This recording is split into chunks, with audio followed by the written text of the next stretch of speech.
Alright guys, just dropped off my student and we're going to do a little drive now. So let's see, we're going to move out and check around my shoulder. Lady's there, she's okay, she's not walking, no cars. And then we're going to go off. Alright, coming up to the end of the road, look how blind this junction is. So we're going to go left, and then as we get to the end, I'm going to really slow down, literally almost stopping, creeping, checking both sides, and then emerging out safely, looking straight up the road, make sure there's no cars, so then I can come out. Otherwise I'm gonna go in here and wait. Okay, so that's something to think about. So now we're going here. I'm looking around the corner, reflections in parked cars if possible, looking all the way up the road up there.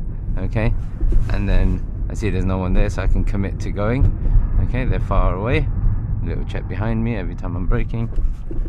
That's it. Alright, now coming up to the top of the road, and then we're going to turn right. So this is the main road now. Okay, and after I've done all my checks, I'm going to signal as well. Come up, there's a guy turning in, so I'm going to have to wait for him, and then come smoothly up to the end. Make sure my car's not sticking out over the front. Okay, it's clear on that side. We're going to see if it's clear on this side soon. And potential opportunity, that car is far away. Okay, nice. One way to judge whether you can go is would you walk across the road with a child? You know, then if you think you can, then you should be safe in your car as well.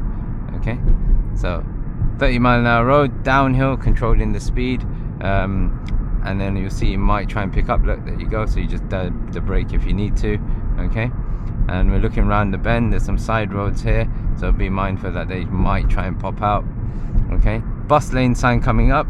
Okay, 7 to 10, 4 to 7. At the moment we are before 10, so we can't use it, and the thick white markings will tell you it's a bus lane as well. Okay, so that's very important, keep that in mind. Okay, we've got the junction coming up at the end, and as we get to the end, let me see which way I want to go. Let's turn right, so we're going to go right today. So as we get to the end, we're going to position in our lane, and then we should also, there's a little entrance to a place here. You don't really have to keep it clear, but it's nice to, in case someone wants to get in and out. Not any sort of normal side house or anything, but any sort of road, keep it clear. Okay, we're going to turn right. Yellow box junction, making sure it's clear as they're going through as well, because you can't wait inside it unless you're turning right and your exit is clear. Arrows on the ground warning you to kind of try and come out, because there's a bus lane coming up there as well. Okay, and then we're going to come up to a set of traffic lights. So checking behind, making sure it's safe, and then lights are changing, keeping my distance from the car, making the braking early and smooth. So, and hopefully you can tell it's not like jerky in terms of braking. The car might be bobbling up and down, but that's just the road.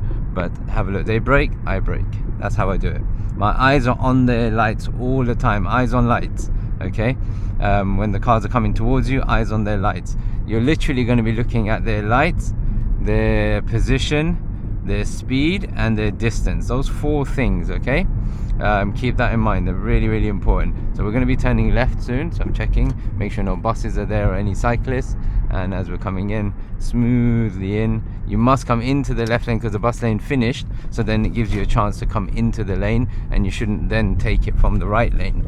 Okay, now we're coming up a little bit of a blind bend, looking around. As you can tell, I'm trying to peek around as well, and that will help. Now notice ahead, another blind bend. Okay, so as we're following it round, you must stay in your lane. You don't want to cut the bends.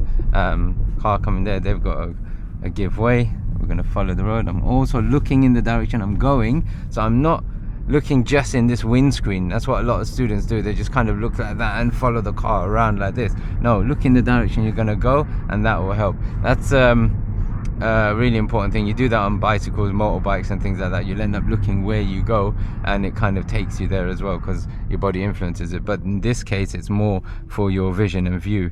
Okay, and so you don't want to be rigid and just follow the car, because the car is a rigid body. So have a look here, and I'll show you an example in a second. He's waiting to cross, but he's waiting now. Well done. Now we're going to follow the Hendon Central sort of sign, following it around to bend. So I'm not just going to look straight like this. I'm going to start looking around already. I know the sort of shape of the road, looking up the road already, so I know what's there. Okay, so never be too rigid, never just keep looking straight, and then the rest is easy. I'm checking behind, smooth braking. So it's not like this, watch.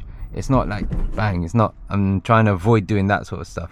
So you want to brake early and soften it. Yeah, you're gonna do the odd little harsh brake the odd few times where you're not expecting a car to stop, but you know, 8 to 9 times out of 10 you want your braking nice and smooth if possible. Zebra crossing is off, she's off, and then we're going to carry on. Okay, and also, you know, harsh braking is avoided by keeping distances from cars. So if that car now suddenly just does an emergency stop, I still have enough time to stop.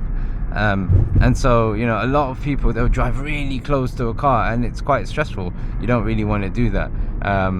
So it's something to keep in mind. Okay, gets a little bit tighter here. You got parked cars, I've got the van there, and so we're going to slow it down a little. We're going to peek around. I'm going to see if it's safe, and then that car's waiting for me, and then I'm going to go, which is nice of them. And that's how you do it. And then we're going to turn right. Bus, when the bus comes out, notice a bus takes a wider turn. This person's waiting. A bus takes a wider turn, and so be mindful. If you need to position in the middle of the road or anything, then they're going to try and probably come wide and hit you. So you might have to stay back a little and allow the bus to come out. Okay, so now we're on the high street, coming up to it actually, and it's going to get a little bit tighter, but it should be all right. Usually it just gets a bit busy, people, but shops aren't really that open at the moment because it's not even 10 o'clock yet. And now we've got a zebra crossing. This is important. I can't see on the left side properly of the zebra, so I'm going to be cautious. I'm slowing down, and then I can see better, scan both sides, watch this kid here, and then carrying on. Okay, if you can't see one direction, you have to be careful. Okay, this car looks like it might move off in a sec because I still get into the car, but they're not now, which is good. That's all hazard perception. Cyclists ahead now. Okay, and then we've got the junction here. We have priority, and then I'm just going to be a bit patient with this cyclist coming up to this. It looks like he's stopping, so we're going to carry on and then come up to the end over here. And that was it. So I hope that helps, and I shall see you on the next drive. Stop recording.